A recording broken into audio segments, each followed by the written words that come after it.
Kakinada rural సర్పవరంలోని Shri Bhavanarayana స్వామివారి ఆలయానికి ఎంతో విశిష్టత ఉంది. నారద మహర్షి గర్వభంగంతో విర్రవీగుతుండగా విష్ణుమూర్తి మహిళగా మారమని శపించాడు. తన శాప విమోచన కోసం ఆయన సర్పవరం వచ్చి నారాయణుని కోసం తపస్సు చేశాడు. నారదునికి ప్రత్యక్షమైన నారాయణుడు, "నువ్వు ఏ రూపంలో చూస్తే ఆ రూపంలో నేను కనిపిస్తాను" అని చెప్పగా గరుడ వాహనం పైన విష్ణుమూర్తి వస్తున్నట్లుగా కనిపించారు. ఆయనకు శాప విముక్తి లభించింది. దీంతో గరుడ వాహనం పైన ఉన్న నారాయణుడిగా ఇక్కడ కొలువు తీరాలని నారదుడు కోరగా స్వామివారు ఇక్కడ భవన్ నారాయణుడిగా అవతరించారని పురాణాలు చెబుతున్నాయి. ఈ ఆలయం దినదిన అభివృద్ధి చెందుతోందని, దీనికి కాకినాడ రూరల్ ఎమ్మెల్యే కురసాల కన్నబాబు సహకారం ఎంతో ఉందని ఆలయ ఈవో జొన్నాడ భీమశంకర్, చైర్మన్ పుల్లా నారాయణరావు తెలిపారు.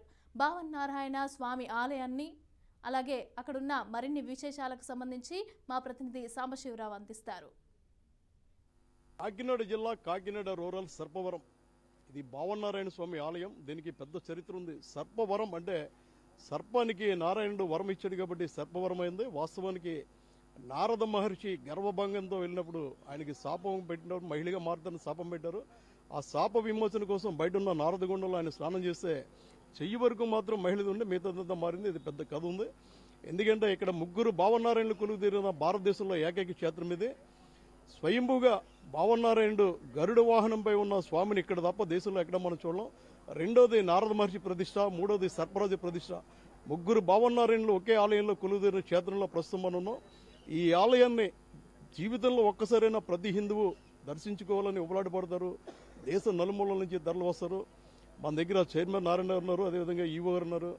చైర్మన్ గారు మనం చూసిన పక్కన ఆయన సొంత డబ్బులు దాదాపు 2 లక్షల రూపాయలు వెచ్చించి శంకు చక్రాలు నామాన్ని తయారు చేయించారంటే ఆయన చైర్మన్ గా హోదా వెలగబెట్టడం కాదు, దేవుడికి సేవ చేసుకుంటానడానికి అదే నిదర్శనం. చైర్మన్ ఈ ఆలయానికి ఎంతో వైశిష్టత ఉంది. దేశ నలుమూల నుంచి భక్తులు వస్తారు.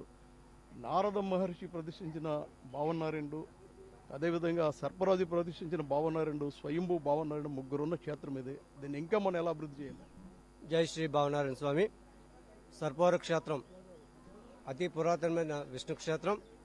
ఈ క్షేత్రం పురాణ కాలం నుంచి ఇక్కడ ఉందని మనకి పురాణాలు తెలియవస్తుంది. విష్ణుమూర్తి ఇక్కడ గరుడ వాహనంపై శిలారూపంలో వేయించేసి ఉన్నారు. ఇక్కడ ప్రపంచంలోకి ఎక్కడా లేని విధంగా ఈ క్షేత్రంలోనే విష్ణుమూర్తి గరుడ వాహనంపై వేయించేసి ఉన్నారు.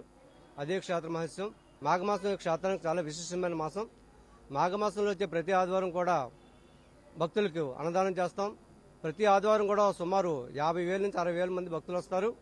వచ్చిన భక్తులందరికీ కూడా క్యూ లైన్ ఏర్పాటు చేసి ఉచిత ప్రసాదాలు, మంచినీటి సదుపాయం ఏర్పాటు చేసి వచ్చిన భక్తులందరికీ సులభంగా దర్శనం అయ్యేటట్టు చూసి అందరికీ కూడా అన్నదానం చేసే పద్ధతి ఇక్కడ ఉంది.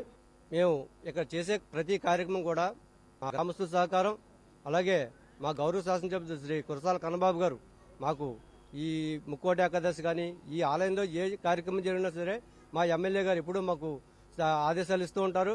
ఆయన ఎప్పటికప్పుడు మాకు సలహాలు ఇస్తూ ఉంటారు. సార్, ఎక్కడైనా సరే ట్రస్ట్ బోర్డు, అర్చకులు, ఈవో కలిసి పనిచేస్తే అద్భుతమైన ఫలితాలు వస్తాయి. ఆలయం అభివృద్ధి చెందుతుంది. ఇవాళ దానికి ఉదాహరణ మీ ఆలయం. ఇంత పెద్ద ఎత్తున భక్తులు వచ్చినప్పటికీ ఏ ఒక్కరు కూడా అసంతృప్తి వ్యక్తం చేయడం కానీ లేదా ఆగ్రహం వ్యక్తం చేయడం కానీ జరగకుండా ప్రశాంతంగా నిండు మనసుతో దర్శనం చేసుకుని వెళ్ళారు. అవును సార్. ఈ విషయంలో అయితే మా ధర్మకర్త మండలి అయితేనేమండి, మన శాసనసభ్యులు ఈ కురసాల కన్నబాబు గారి యొక్క ఆదేశాల మేరకు, ఆయన సహకారం కూడా ఆదేశాలతోనే కాదు ఆయన సహకారంతోనూ ఈ గ్రామస్తులు, ఈ ఊరు ప్రెసిడెంట్ గారు అయితేనేమి, తర్వాత ఈ పుల్లావారి కుటుంబీకులు అయితేనేమి ఈ దేవాలయానికి అనిలైనటువంటి సేవలు చేస్తూ ఈవోను కూడా వారి సొంత మనుషులో చూసుకుంటూ ముందుకెళ్తున్నారు. కాబట్టి ఈ దేవాలయం ఇంకా అభివృద్ధి చెందుతుందని నేను మనసా ఆశిస్తూ మీకు తెలియజేస్తున్నాను. సరే, గ్రామస్తులు కానీ లేదంటే భక్తులు కానీ, ఎందుకంటే దేశంలోనే అత్యంత ప్రముఖమైన ముగ్గురు భావనారాయణ కొలువుదీన ఏకైక క్షేత్రం కాబట్టి భక్తులను మీరు ఏం సూచిస్తున్నారు?